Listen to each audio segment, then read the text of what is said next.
Bonsoir à tous et merci de nous rejoindre sur les antennes du groupe Label. Le groupe Label qui est composé de deux chaînes de télévision, Label Télévision et Sunu Label, sans oublier que nous avons une chaîne de radio, Label Radio.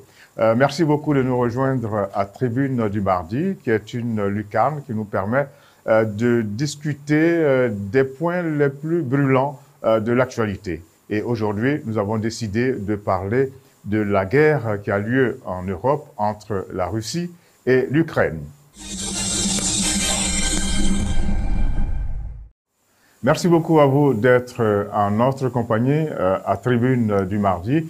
Comme je le disais, eh bien, nous allons parler de la guerre Russie-Ukraine qui a lieu en Europe. Et il est question pour nous, vous l'avez pressenti, d'avoir le regard des Africains sur cette guerre. On a l'impression qu'elle est très loin. Eh bien, pour beaucoup, eh bien, c'est une guerre qui est très proche. D'où le titre de cette émission, Guerre Russie-Ukraine, si loin, mais si proche. Merci beaucoup d'être en notre compagnie pour débattre de cette question.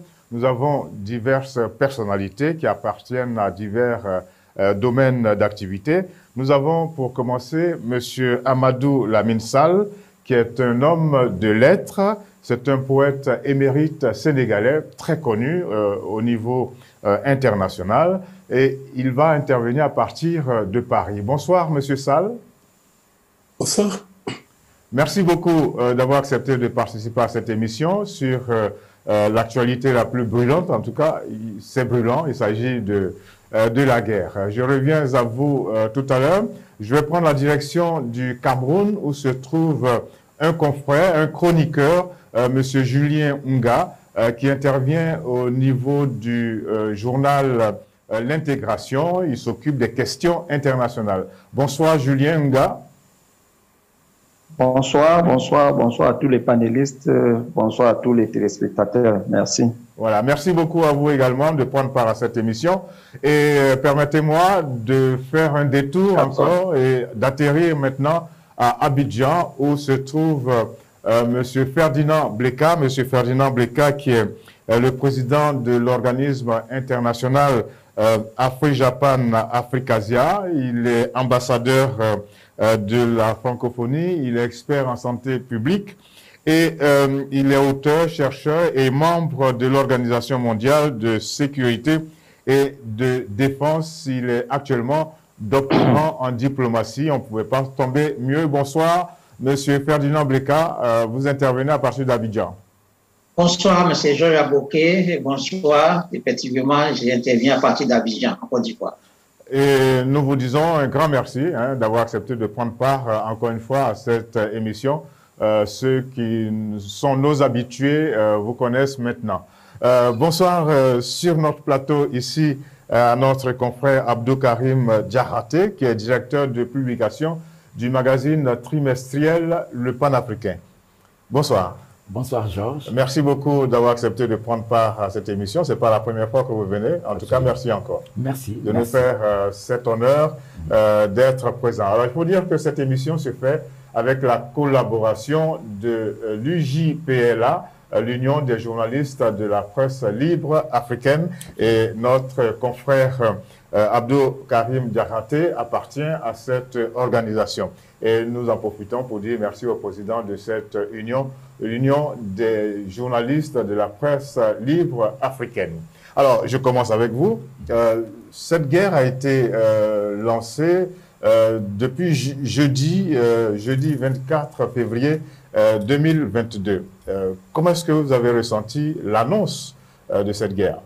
Merci Georges. Permettez-moi d'abord de saluer les autres invités qui partagent avec nous ce plateau.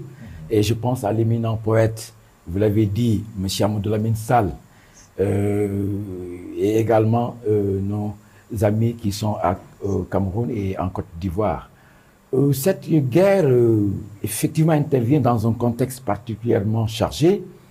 Elle nous surprend plus ou moins, nous autres Africains, mais en même temps, elle nous ramène à la réalité du monde actuel. On sait que depuis quelques années, depuis quelques mois surtout, il y avait des velléités de conflit entre l'Ukraine et la Russie du président Poutine. Et on a vu effectivement ces derniers temps cette escalade qui a amené les événements auxquels nous assistons actuellement. Alors l'annonce de la guerre par le président russe Vladimir Poutine, comment vous l'avez ressenti? Comment vous l'avez accueilli? J'avoue que je n'étais pas tellement surpris, dans la mesure où effectivement depuis quelques semaines, on s'attendait à ce qu'il y ait quelque chose. On avait vu effectivement les troupes russes. Il y a eu un grand balai diplomatique. Absolument, également. il y a eu un balai diplomatique, mais il y a eu surtout sur le terrain une armée russe qui commençait à se déployer au niveau de la frontière avec l'Ukraine et également au niveau de l'Ukraine même, une certaine tension qui régnait. Vous n'avez pas donc été surpris? Je n'étais pas tellement surpris, à vrai dire. D'accord, merci bien. Direction Paris, la France, pour retrouver Monsieur Amadou Lamine Sall. Vous êtes certes un homme de lettres, mais vous êtes un grand observateur de la vie politique sénégalaise, africaine et internationale. Comment est-ce que vous avez ressenti l'annonce de cette guerre par le président Poutine jeudi dernier? Je l'ai ressenti avec beaucoup de douleur et beaucoup de stupéfaction, parce que, comme l'annonce votre titre, il n'y a rien de loin. Tout est proche. Pour dire que nous sommes tous sur la même terre, dans le même monde, et que tout ce qui touche l'Asie, l'Amérique, l'Europe, nous touche. Particulièrement l'Afrique. Et je pense que nous sommes arrivés à un temps du monde où nous devons avancer. Nous devons faire tomber des barrières et de manière définitive. Ce que je veux dire par là, c'est que nous devons désormais, à partir de ce conflit étonnant, de cette guerre injuste, il est 15 heures. Nous devons désormais, à partir de ce qui se passe en Ukraine, à partir d'aujourd'hui, tous les peuples du monde, toute la communauté internationale doit être unie pour que nous bâtissions un monde de paix, un monde de justice. Je veux dire par là, Un mot d'avion, c'est bon, non? il ne peut plus être question, il ne peut plus être question au XXIe siècle que des peuples ne jouissent pas de la liberté et des droits de l'homme. Comme un mot d'avion, on ne voit pas ça. Je pense qu'il est temps que la communauté internationale, comme je l'ai dit, prenne ses responsabilités et que nous essayons ensemble de bâtir un nouveau monde. Il s'agit d'un nouveau monde. Alors, j'ai lu votre déclaration. Et je suis de ceux qui pensent J'ai lu la déclaration que vous avez faite. a une place prioritaire dans ce qui se passe en Ukraine. D'accord. Merci bien, M. Sall. Je disais que j'ai lu votre déclaration dans la journée de lundi 28 février. J'ai lu votre déclaration. Vous étiez complètement scandalisé. Vous l'avez dit, vous n'êtes pas d'accord et vous l'avez dit vraiment avec des mots très forts. Est-ce que, j'ai envie de dire, est-ce que vous êtes dans la réalité des stratégies géopolitiques? Nous sommes tous dans la réalité de ce qui se passe maintenant par le monde. Quand les États-Unis envahissent l'Irak, quand la France fait ce qu'elle a fait en Libye, nous savons tout ce qui se passe dans le monde. Nous n'avons pas besoin de faire l'histoire de la Russie, l'histoire de l'Ukraine, l'histoire géostratégique du monde. Nous savons tout. Il est temps de bâtir enfin un monde juste, parce que ce qui se passe est injuste. Il ne s'agit pas seulement de la Russie. Aujourd'hui, il s'est agi de par le passé d'autres pays qui ont envahi d'autres peuples. Et je pense qu'il est temps de profiter de ce qui vient de se passer en Ukraine pour rebâtir une nouvelle terre, pour rebâtir un nouveau monde. Bien. Et l'Afrique, plus que jamais, a un rôle à jouer. Je serais le plus heureux des Africains oui. si le président Macky Sall, actuel président de l'Union africaine, se déplaçait pour aller rencontrer Poutine au nom de l'Afrique, pour lui dire la vérité, pour lui dire que nous voulons la paix et que nous voulons la liberté et la démocratie désormais partout. Je pense que l'Afrique doit jouer un rôle très important dans ce conflit. Nous ne sommes pas loin du tout. Ok, nous devons être au cœur du combat.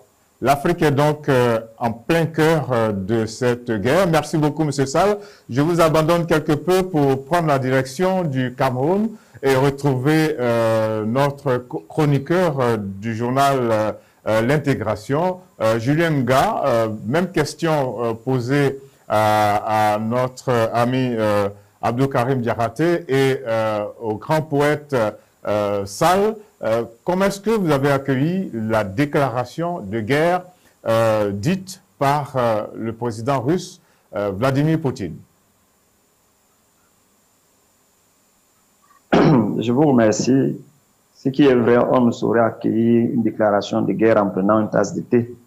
Donc, c'est toujours quelque chose, la guerre est toujours quelque chose de très grave, quelle que soit la justification qui peut la motiver, c'est quelque chose de très grave. Donc, la déclaration de guerre de Poutine, pour moi, ça a été quelque chose de très grave. Pour l'homme que je suis, c'est vrai que, comme vous posez la question, on va s'arrêter au premier degré de premier. Si on prend la chose au premier degré, c'est quelque chose de très grave. Quand on voit une guerre, on voit des pertes en vie humaine, on voit des dégâts matériels, on voit. Et par temps de mondialisation, on s'imagine toutes les conséquences qui seront les nôtres ici en Afrique, parce que la guerre entre l'invasion, comme on l'appelle, de l'Ukraine par la Russie va entraîner des conséquences graves sur notre quotidien. Si on prend par exemple la question du baril de pétrole, on voit comment il s'envole, on prend la question du blé. Donc cette déclaration de guerre, pour moi, a été un choc. Un choc. Ça a été un choc parce que c'est des vies humaines. Quelle que soit la justification qu'on pourrait avoir, rien ne peut justifier une guerre. Ça, c'est ce que je peux dire d'entrée de jeu. Rien ne saurait justifier une guerre. C'est quelque chose de très ahurissant. Et une guerre, en fin de compte, renvoie à une seule chose, à une seule réalité. Cela veut dire qu'en fait, l'intelligence humaine a échoué. Nous avons échoué, la communauté internationale a échoué. Donc, de mon point de vue, ça a été quelque chose, c'est quelque chose de très grave que nous vivons actuellement, parce qu'il s'agit des vies humaines, il s'agit des femmes, des hommes, des enfants, des personnes vivant avec le handicap et autres, qui subissent dans leur chair. Et tout humain ne saurait se délecter de cela. Donc, c'est le point de vue que je peux avoir dès l'entame de notre échange. Merci. Merci beaucoup. Et direction Abidjan maintenant pour retrouver M. Bleka, président de l'Organisation internationale Afrique-Asia, Afrique-Japan. Également, la même question. Comment avez-vous ressenti, accueilli la déclaration de guerre de M. Poutine, président de la Russie? Tu évalues, hein? Oui, merci beaucoup. Moi, ça ne m'a pas surpris. La déclaration de guerre de Poutine ne m'a pas surpris. Et vu les réactions qui se sont suivies en même temps à la déclaration de guerre de M. Poutine, j'ai compris tout de suite que les gens et tous étaient prêts à la guerre. Mais il fallait quelqu'un pour déclencher. Donc tout le monde était prêt. Il fallait quelqu'un pour déclencher. Donc je n'étais pas surpris. Et on voyait venir cette guerre. Sachez qu'il y a des pays qui ont enlevé les gens en Ukraine avant même que Vladimir Poutine ne déclare la guerre. Ça veut dire que les gens voyaient la guerre venir. Et donc, moi, je ne suis pas surpris. Bien. Vous n'avez pas été surpris, mais vous avez été choqué quand même. Oui. Tout à l'heure, Julien Nga a dit que c'était un fait grave. Et M. Sall a parlé de scandale au niveau des êtres humains sur la Terre. Oui, en tout cas, il a raison. Ce que moi j'ai retenu, vous savez, il y a des choses, quand je suis devant ces choses, je souris. Et nous qui participons généralement à des grandes réunions internationales sur l'Afrique, que nous organisons en Europe, en Asie, partout, et dans les grandes conférences où nous discutons sur la coopération Afrique et l'Europe et autres pays, ce qui nous est toujours reproché, on dit non, toujours l'Afrique demande de l'aide, vous êtes un continent de guerre, partout il y a des déplacés internes, la guerre en RDC, au Burundi, en Éthiopie, au Somalie, en Érythrée, etc. Il y a des personnes déplacées, nous n'avons pas assez de moyens pour pouvoir les supporter. Donc l'Afrique est devenue un pays de guerre et un pays de déplacés externes et internes. Et aujourd'hui, c'est les donneurs des leçons qui sont devenus pays de guerre. Je suis très content d'entendre ça. Je ne suis pas content de la guerre. Mais l'Afrique maintenant doit comprendre que ce qui se passe aujourd'hui est une opportunité pour l'Afrique pour pouvoir maintenant s'afficher et s'imposer. Vous voyez, en 48 heures, ce que l'Europe a déboursé pour soutenir l'Ukraine dépasse de loin ce que l'Europe a fait pour soutenir le Covid à travers le monde, pour soutenir la lutte contre le Covid. Maintenant, même en 48, on a oublié même que le Covid existe. Alors que c'est une pandémie qui a confiné le monde entier. Tout le monde entier a été confiné pendant des mois et des mois, des semaines. Il y en a dans les maisons qui ne pouvaient pas sortir. Mais l'Europe n'a pas bousculé les portes que ça. Mais en 48 heures, ils ont fait 1000 fois plus que ce qu'ils devaient faire lorsque la pandémie est venue. Alors, comme disait notre confrère Diaraté sur le plateau ici, cela veut dire que tout le monde était plus ou moins prêt pour cette guerre. Alors, pour qu'on comprenne un peu ce qu'on est en train de faire, ce qu'on est en train de dire, je voudrais vous proposer de revoir, de réécouter la déclaration, un extrait de la déclaration du président russe Vladimir Poutine. Voilà, c'était la déclaration du président russe Vladimir Poutine. On va enchaîner pour que les choses soient compréhensibles et pour nous sur ce plateau éclaté et pour tous ceux qui nous suivent. Eh bien, quelles sont les origines profondes, les origines lointaines de cette guerre? Beaucoup de personnes, notamment en Afrique, se posent la question. Eh bien, nous avons retrouvé un document que nous soumettons à votre appréciation. Voilà, c'est un document qui nous permet de comprendre ce qui se passe actuellement en Ukraine avec la guerre déclenchée par la Russie dans ce pays. Je reviens à vous, Monsieur Sall.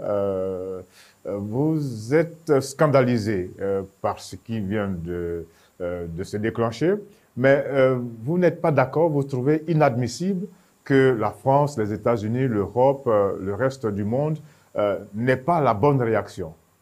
Je vous ai lu, en tout cas c'est ce que je retiens de vos propos, vous êtes véritablement scandalisé par la tiède réaction des autres puissances de ce monde.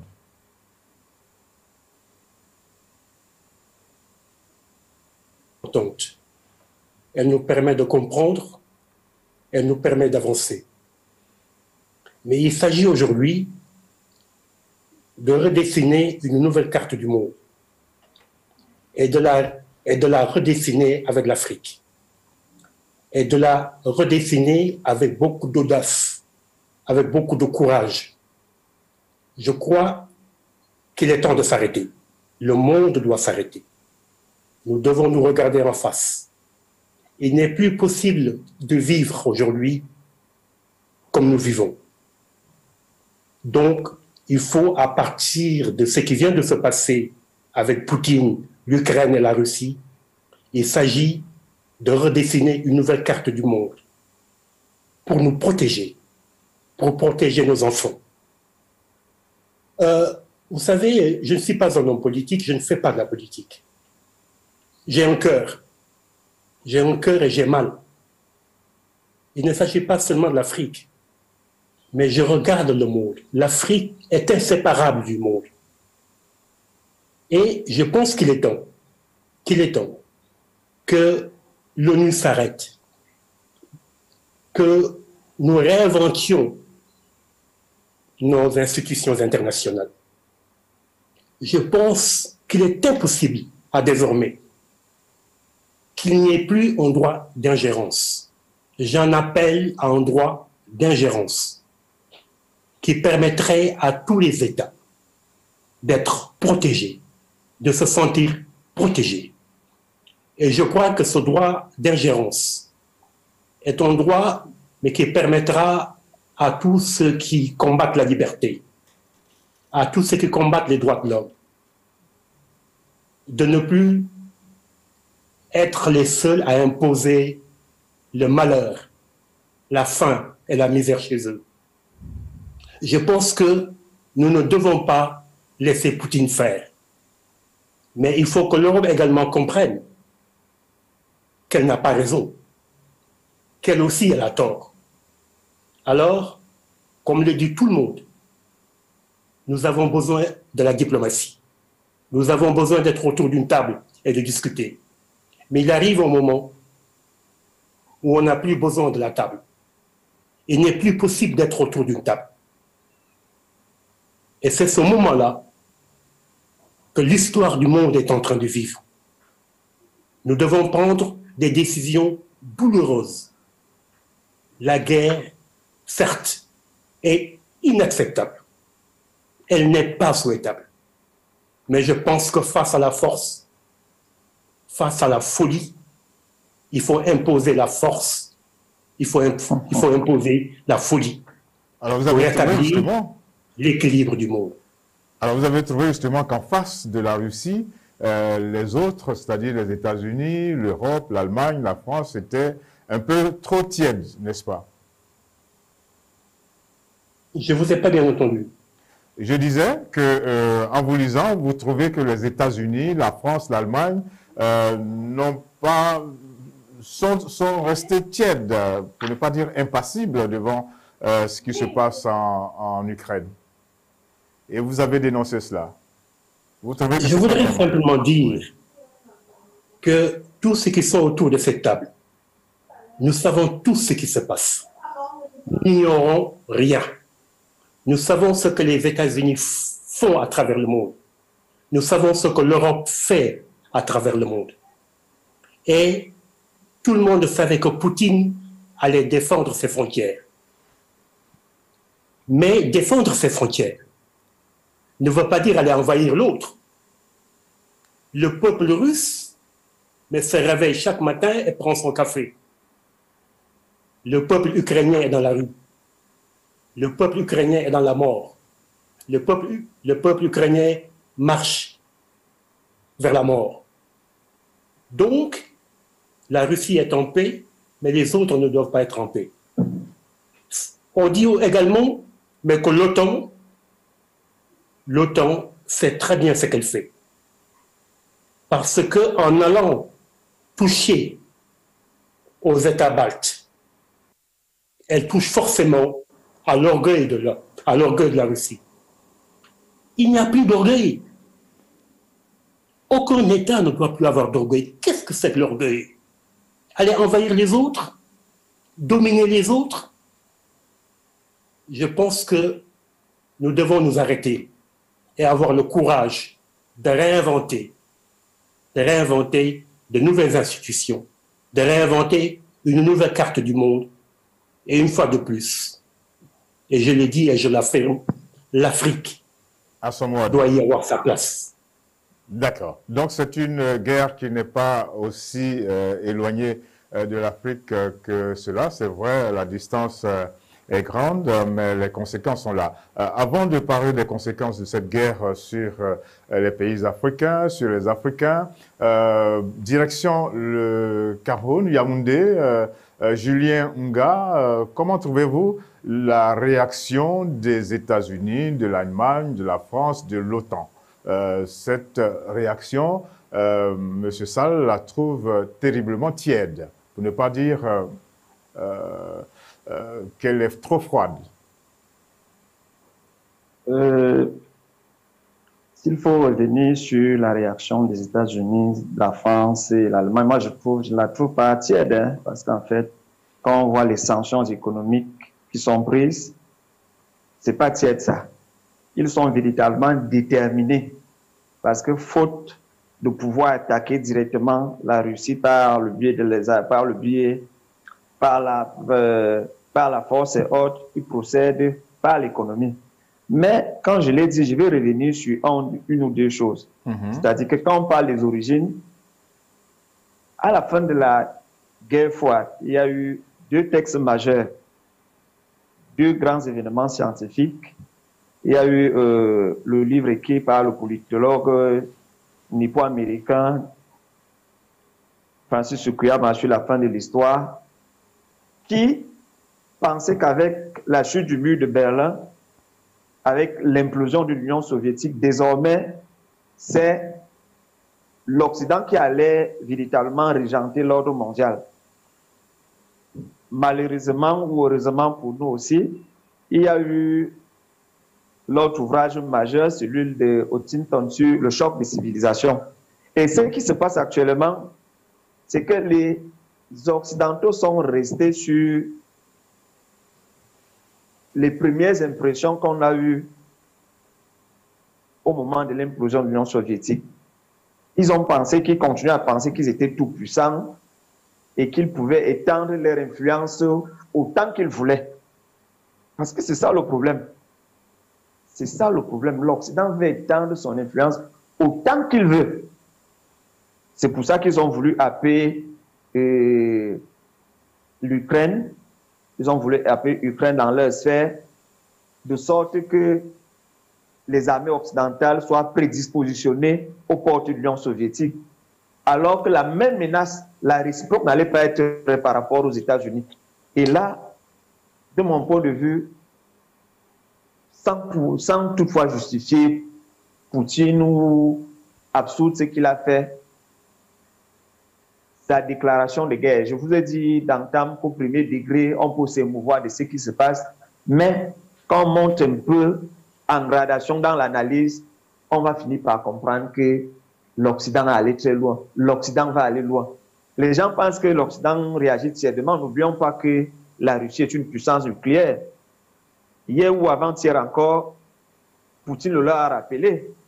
Parce que l'Odrian a rappelé que l'OTAN était une puissance avec l'arme atomique et autres. Poutine leur a aussi dit qu'ils avaient l'arme atomique. Donc, dire que les États-Unis, l'Allemagne et la France réagissent mollement, de mon point de vue, c'est pas exactement cela. Quand vous voyez tout ce qu'ils prennent comme sanctions, on déconnecte les banques russes du système SWIFT, ainsi de suite. Vous voyez, c'est très draconien comme mesure. Donc, on ne saurait dire que l'Occident réagit mollement.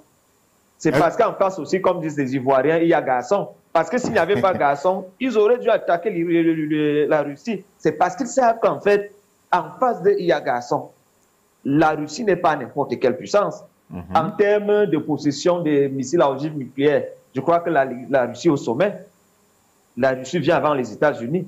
Donc, l'Occident n'est pas mou, pardon. L'Occident n'est pas mou face à cette invasion. L'Occident mobilise tout ce qu'il a comme ressources pour pouvoir contraindre Poutine à reculer. Ils ne sont pas mous.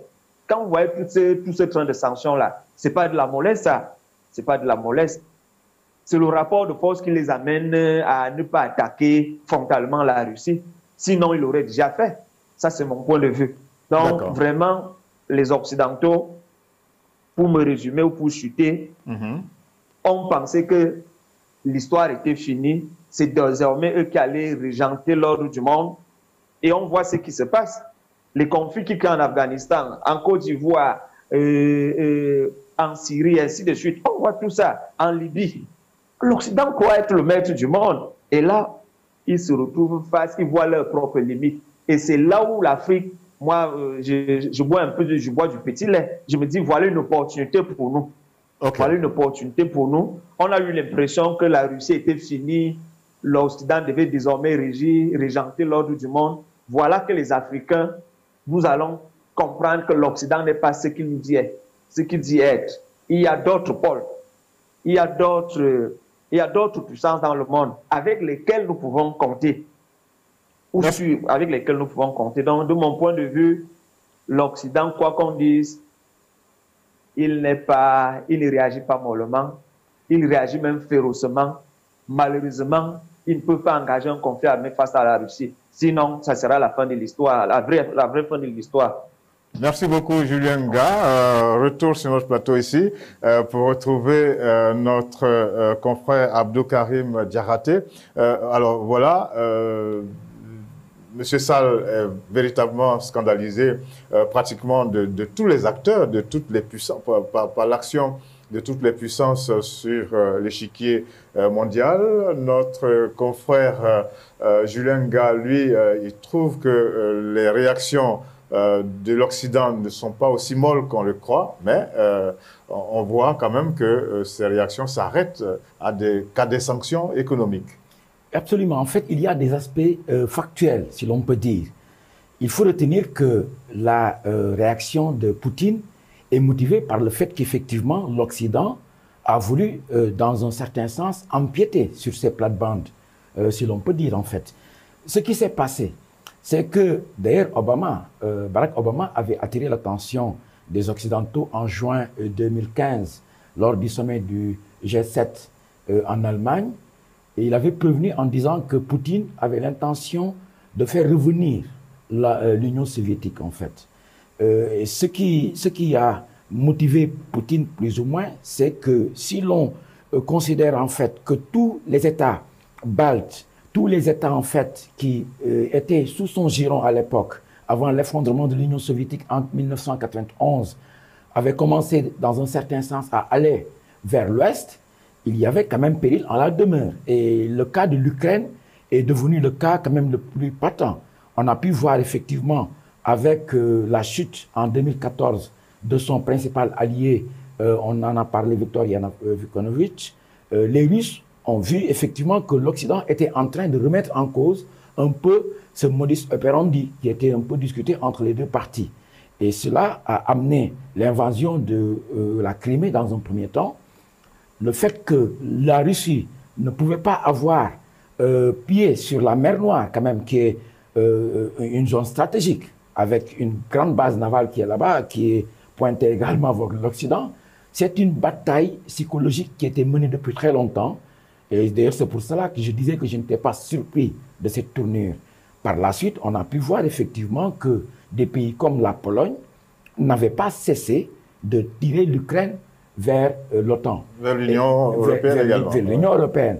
Et malheureusement, également, il y a eu beaucoup de malentendus.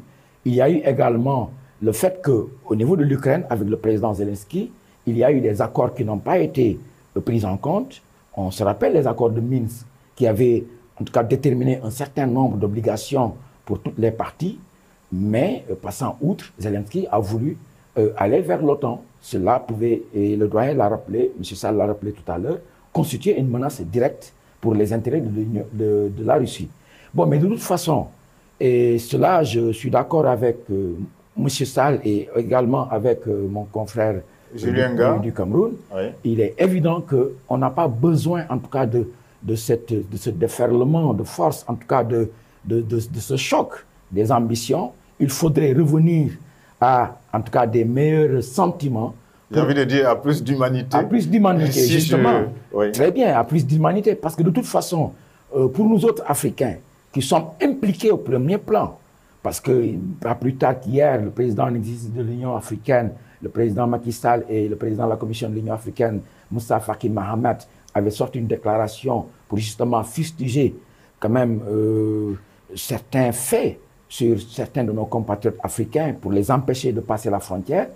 Et on a pu voir sur en tout cas au niveau des médias européens, certains ne pas s'émouvoir du fait que cette migration, en tout cas vers l'Europe, était une migration choisie, plus ou moins, entre guillemets, d'autant plus qu'on parle d'espace civilisationnel, donc de personnes qui pourraient très vite s'apparenter aux Européens, alors que les Africains sont pris comme des gens de moins que rien. Je trouve que ce conflit commence à avoir, en tout cas, un débordement qui demande... Il fonctionne un peu comme un révélateur d'un certain nombre de... Des grands enjeux du monde et malheureusement également d'un grand malentendu par rapport, en tout cas, au choc des civilisations. Quelqu'un en a parlé.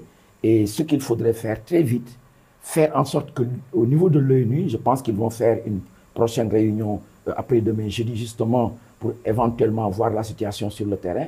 Mais on a pu voir hier déjà cette division des Africains par rapport, en tout cas, à parler d'une seule voix, quand même émettre sur la même longueur d'onde, en tout cas par rapport à ce qui se passe. Parce que l'Afrique a une voix qui doit porter, on représente quand même le quart. Encore faut-il faire en sorte que cette voix soit... Oui, il faudrait parler d'un seul bloc. Voilà. Faire en sorte effectivement que cette voix puisse porter, mais il faut que cette voix porte. Parce que quand même l'Afrique, avec ses 54 États, peut peser quand même, de mon point de vue, d'un poids certain dans ce qui est en train de se faire. On a pu voir l'initiative du président Léopold Sédar Senghor à l'époque, lors de la crise palestinienne. Ils étaient allés voir Golda Meir pour justement parler et trouver une solution par rapport à cela. M. Sall avait évoqué éventuellement une éventuelle intervention du président en exercice de l'Union africaine pour aller voir Poutine, mais aller voir toutes les parties et discuter quand même de manière vraiment immédiate, évidente, sur les enjeux de, en tout cas, cette escalade, l'arrêter et éventuellement revenir, en tout cas, à de meilleurs sentiments, en tout cas, pour toutes les parties. OK.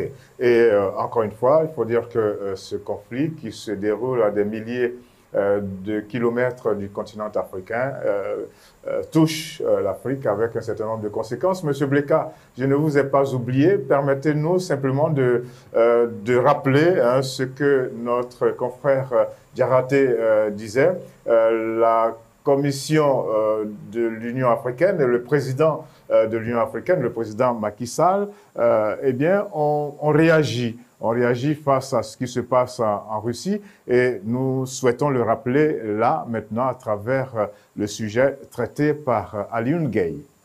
Le président en exercice de l'Union africaine et président du Sénégal, Macky Sall, et le président de la Commission de l'Union africaine expriment leur extrême préoccupation face à la très grave et dangereuse situation en Ukraine. Ils appellent la Fédération de Russie et tout autre acteur régional ou international au respect impératif du droit international, de l'intégrité territoriale et de la souveraineté nationale de l'Ukraine. Ils exhortent les deux parties à l'instauration immédiate d'un cessez-le-feu et à l'ouverture sans délai de négociations politiques sous l'égide des Nations Unies afin de préserver le monde des conséquences d'un conflit planétaire pour la paix et la stabilité dans les relations internationales au service de tous les peuples du monde. L'intervention russe a déjà fait des dizaines de morts à cette heure selon les autorités ukrainiennes. Environ 100 000 personnes ont déjà quitté le pays selon une source de l'AFP. À Berlin, Paris ou encore Prague et Varsovie, des milliers de manifestants ont protesté jeudi contre l'invasion russe de l'Ukraine. Et en Russie même, des centaines de protestataires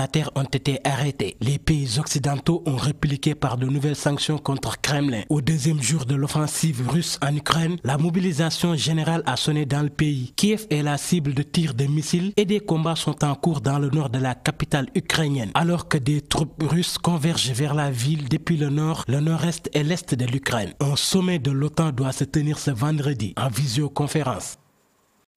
Voilà, il faut dire que l'Afrique a réagi par la voix de son représentant, le président sénégalais Macky Sall, président en exercice de l'Union africaine. Avec lui, il y avait le président de la Commission de l'Union africaine. Alors, Monsieur Bleka, vous êtes à Abidjan.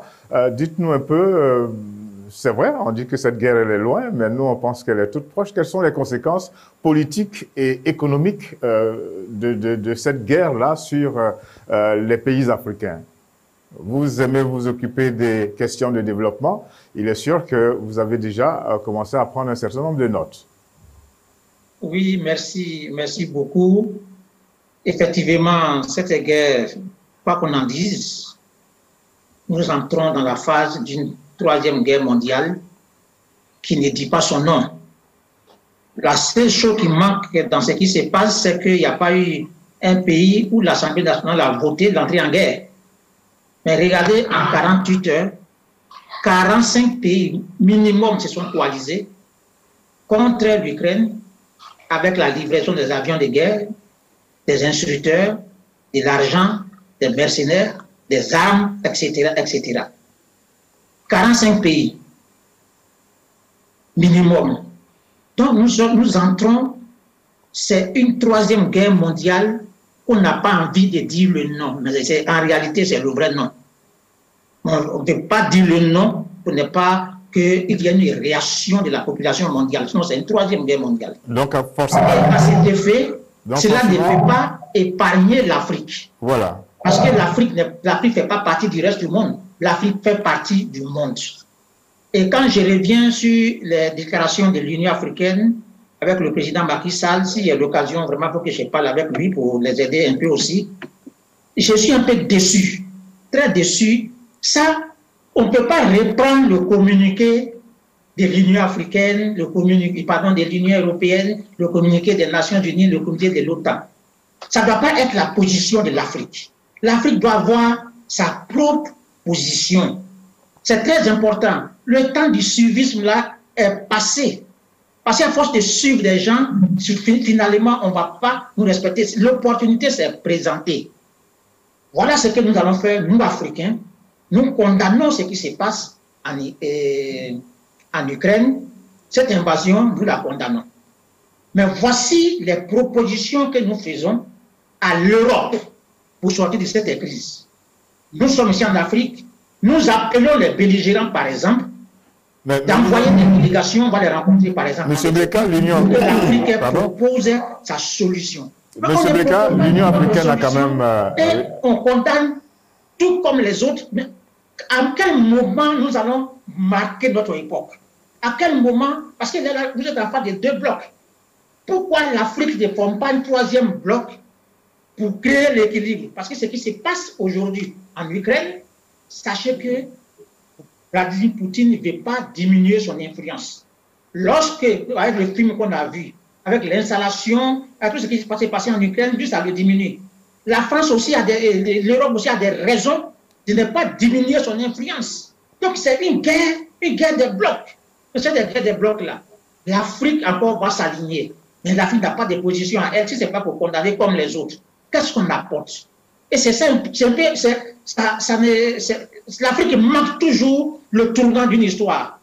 Il va prendre la décision. Mais ce n'est pas encore tard. Aujourd'hui, là, voici la date que nous donnons. Le président de l'Ukraine, président Poutine, envoie une délégation. Voici la position de l'Afrique. Nous allons vous aider et nous pensons que la guerre va s'arrêter. Monsieur Bleka, il n'est pas encore tard, mais rapidement, vous n'avez pas répondu à un pan de ma question, c'est les conséquences politiques et économiques.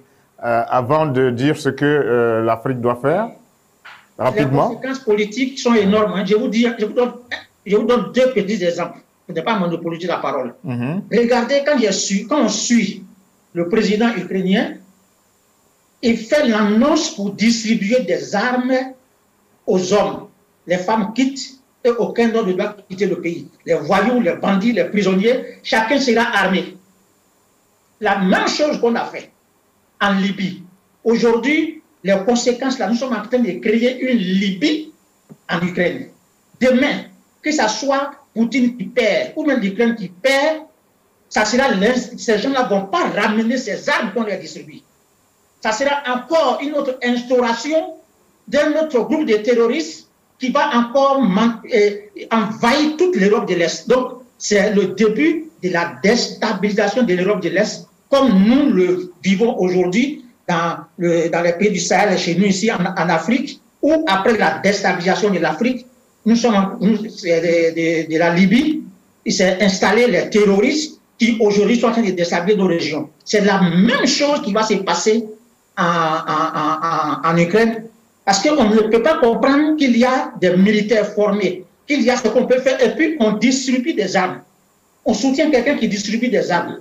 Et on l'applaudit, mais on ne pense pas aux conséquences. Donc s'il gagne, il y aura des conséquences. S'il perd, il y aura des conséquences. Donc c'est des conséquences politiques, et ça sera la déstabilisation chronique de l'Europe de l'Est. Ok, je reviens à vous tout à l'heure pour boucler cette émission. Je prends la direction du Cameroun, retrouver Julien Nga. Vous parliez tout à l'heure du pétrole, du gaz, les coûts montent, mais il ne faut pas oublier que les pays africains sont de grands consommateurs de blé, donc de pain, et on sait que la Russie est un grand producteur et un grand exportateur de blé, et donc on va voir le commerce de cette denrée prendre un coup en tout cas les prix de cette denrée prendre un coup de hauteur, si on peut parler de cette façon.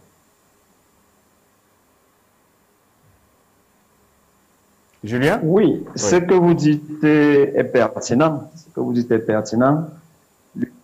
L'Ukraine et la Russie, à elle seule représentent plus de 30 ou près de 30% de la production du blé dans le monde.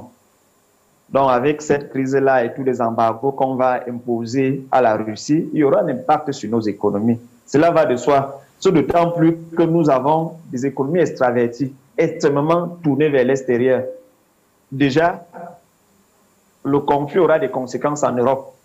Les Européens même en sont conscients. Le conflit aura des conséquences, des répercussions graves chez eux. C'est pour ça que j'ai dit tout à l'heure qu'en fait, quand les gens disent que non, l'Occident est mou, l'Occident n'est pas mou. Parce que là, ils prennent des mesures qui, malgré les répercussions qu'elles auront sur eux, ils se permettent même quand même de les prendre parce qu'ils ne peuvent pas attaquer militairement la Russie. Pour ce qui est de l'Afrique, puisqu'on parle des conséquences, il y aura un impact, un coût, les prix des matières d'un certain nombre de produits des premières nécessités vont prendre un coût. Vous allez parler du pain. C'est vrai, ce qui est sûr, d'ici peu de temps, la baguette de pain, son prix sera multiplié par N, je ne sais pas par 2 ou par 3, mais il y aura ça. Il y a le gaz, il y a. C'est vrai qu'on va aussi, pour nous au Cameroun par exemple, il ne faut pas oublier que le Cameroun importe le pétrole qu'il raffine chez lui. Parce que principalement, le pétrole que nous avons ici, il vient de l'Arabian Light ou du Brent. Et actuellement, il y a un renchérissement des coûts du pétrole. C'est vrai qu'on en vend aussi, mais ce qui est sûr d'ici, si ça perdure sur la durée, d'ici peu de temps, on aura, à Yaoundé, au Cameroun particulièrement, on aura un renchérissement du prix du pétrole à la pompe. Ça, c'est une réalité. Donc, ça va nous impacter. Nous serons impactés d'une manière ou d'une autre. Nous sommes dans des mondes interconnectés et quand ça se passe mal ailleurs, on a des répercussions chez nous. Mais je voudrais revenir au niveau des conséquences, puisqu'on en parle. Je vais parler des conséquences peut-être politiques ou géostratégiques ou géopolitiques. Cette crise, de mon point de vue, est bienvenue. Pourquoi est-ce qu'elle est bienvenue? Elle est bienvenue parce qu'en fait, comme je l'ai dit précédemment, l'Occident était dans une posture de grand maître du monde. Voilà que la Russie vient lui rappeler qu'en fait, tu es là, n'oublie, c'est vrai, tu es là, moi aussi je suis là. Pour l'Afrique, c'est une grande opportunité parce qu'en fait, jusqu'à récemment, on se comportait vis-à-vis de l'Occident comme si l'Occident était le centre du monde. La Russie vient de montrer que l'Occident n'est pas le centre du monde. Il y a d'autres pôles sur lesquels nous pouvons compter. Et ce conflit est une grosse opportunité pour nous. C'est vraiment une grosse opportunité pour l'Afrique parce que désormais, on ne sera plus prisonnier des solutions venues d'Occident, ainsi de suite. Déjà, c'est vrai que le Mali et la Centrafrique n'ont pas attendu cette crise. Mais cela va s'accentuer parce que le rayonnement de la Russie en Afrique sera très grand. Et il fera des émules. Et comme qui dirait, à quelque chose malheur est bon, l'Afrique véritablement va souffler un peu. Nous n'allons plus subir l'Occident parce que là maintenant, sentant qu'ils ne sont plus au centre de toutes les attentions, qu'ils peuvent avoir un contrepoids, les Occidentaux vont mettre un peu d'eau dans leur vin. Ils ne vont plus nous dicter des choses comme ce qu'on a vécu en Côte d'Ivoire, en Libye et autres. Je crois que, véritablement, si ce conflit avait eu lieu avant la crise ivoirienne ou libyenne, on n'aurait pas eu cette crise. Vraiment, c'est du pain béni pour nous. Et moi, je ne peux que me frotter les mains. Même si par ailleurs, il y aura une addition économique qui pourra plus ou moins nous secouer si d'aventure nos gouvernements ne prennent pas des mesures qui s'imposent en amont. Vraiment, là, ils doivent être proactifs pour que l'addition économique là ne vienne pas mettre en ébullition nos sociétés. C'est ce que je peux dire. Merci beaucoup, Julien Nga. Nous vous remercions parce que nous sommes en train de boucler l'émission. C'était donc vos derniers propos à partir de Yaoundé au Cameroun. Je rappelle que vous êtes chroniqueur au journal L'Intégration. En tout cas, vous pensez que c'est du pain béni, hein, si on peut s'exprimer de cette façon, pour l'Afrique, même si les conséquences sont là, graves et difficiles des fois à supporter parce qu'on va retrouver cela dans les assiettes des Africains. Je suis avec vous, Diaraté. Votre dernier mot, c'est également du pain béni pour l'Afrique, cette situation. Monsieur Sall dit il faut que le président sénégalais Macky Sall, président en exercice de l'Union africaine, saisisse cette occasion pour faire valoir l'Afrique et aller en Russie parler avec le président Poutine. Absolument, je partage le même point de vue. Vous savez, une guerre n'est jamais une bonne chose. Mais comme certains l'ont dit, effectivement, cela peut quand même ouvrir de nouvelles opportunités pour l'Afrique. D'autant plus qu'il y a juste quelques années, en octobre 2019, il y a eu le sommet Russie-Afrique de Sochi qui avait vraiment ouvert, en tout cas, un boulevard pour une nouvelle coopération entre la Russie et les pays africains, sur de nouvelles bases, certainement. Je pense que l'Afrique peut, en constituant un bloc, et cela on l'a toujours dit, peser d'un poids sur l'économie mondiale et faire prévaloir également ses droits quelque part. Il est quand même dommage qu'on puisse, en tout cas, constituer un bloc au niveau du Conseil, en fait, au niveau des Nations Unies, et ne pas pouvoir, au niveau du Conseil de sécurité des Nations Unies, justement, peser quelque part. Vous savez, l'Afrique en est exclue. On a parlé de réforme du Conseil de Nations Unies. Il ne faut pas oublier que la Russie a un droit de veto. Justement, justement. Au Conseil de sécurité. Et d'ailleurs, moi, je l'ai déploré, d'ailleurs, le fait qu'il n'y a pas d'unanimisme, il n'y a pas encore d'unité au niveau, en tout cas, des pays africains pour parler d'une seule voix. Et cela est dommage. Mais, comme certains l'ont dit, effectivement, il faudrait une initiative africaine par rapport à ce qui se passe, que l'Afrique trouve une autre voie, crée une troisième voie éventuellement, pour peser avec la Chine et avec les autres pays, les autres puissances. Donc, je veux dire que la Chine est adossée à la Russie. Hein? Forcément. Disons les BRICS. Il ne faut pas oublier le Brésil, l'Inde et l'Afrique du Sud, justement, qui constituent avec la Russie, en tout cas, des nouvelles puissances. Mais l'Afrique, je veux dire, le reste de l'Afrique peut effectivement continuer à jouer un rôle important. Et de ce point de vue-là, il faudrait d'abord commencer par montrer aux Occidentaux, disons, et aux Russes également, qu'on n'est pas des faire-valoir. Et ce qui s'est passé ces derniers jours en Ukraine le montre suffisamment. L'Union africaine a réagi, c'est vrai, par un communiqué, mais il faudrait des gestes encore beaucoup plus, disons, probants pour qu'on puisse quand même considérer l'Afrique, non pas comme un continent suiviste, comme on a pu le dire. Et là, je vais peut-être finir par cette tournure du président Mobutu à l'époque, qui, quand on lui demandait qu'est-ce qu'il pensait des pays non alignés, et il avait sa formule qui disait « ils n'ont qu'à s'aligner ». Par conséquent, on a quand même passé ce cap-là. L'Afrique n'est pas obligée de s'aligner. Pas du tout. L'Afrique maintenant a une autre voie, a véritablement un chemin à montrer et de nouvelles perspectives s'ouvrent pour notre continent. Il nous faut, avec les hommes et avec cette génération qui est en train de poindre du nez, montrer qu'on a effectivement notre voix qui doit être entendue. Et pour cela, il faudrait que les pays africains puissent se donner la main et qu'au niveau de l'Union africaine, qu'il y ait véritablement cette dynamique unitaire qui doit nous réunir et qui doit nous projeter, en tout cas, vers un avenir plus rayonnant. Ok, nous ne sommes pas étonnés. Vous êtes le directeur de publication du journal Le Panafricain. Eh bien, de cette façon, on ne peut que prôner l'unité, l'Union africaine. Merci beaucoup, Diaraté, d'avoir pris part à cette émission. Le tour de table continue pour boucler rapidement. Bleka, tout le monde dit que c'est une opportunité pour l'Afrique de se faire valoir. Oui, effectivement, comme je l'ai dit, c'est une opportunité pour l'Afrique. C'est pas seulement pour se faire valoir, mais pour dire que l'Afrique, pour la première fois dans l'histoire, on dira que l'Afrique, la solution africaine a marché dans une crise en Europe. Ce n'est pas les Européens seulement qui vont venir vers nous pour régler nos crises. Quand il y a un problème au Mali, on se trouve en France. Il y a un problème, on se trouve en Angleterre. C'est d'abord honteux. C'est comme si nous n'avons pas de compétences intellectuelles et de volonté réelle pour régler nos problèmes. Et donc, c'est une opportunité que l'Union africaine doit saisir et nous avons les moyens, les possibilités et les solutions pour amener l'Union africaine à faire valoir sa proposition, à imposer sa proposition pour que la guerre cesse. Mais en même temps, je veux dire que nous sommes aussi de cœur avec les buteurs, avec la population ukrainienne. Nous sommes de cœur avec eux. Ce n'est pas facile quand un pays est envahi.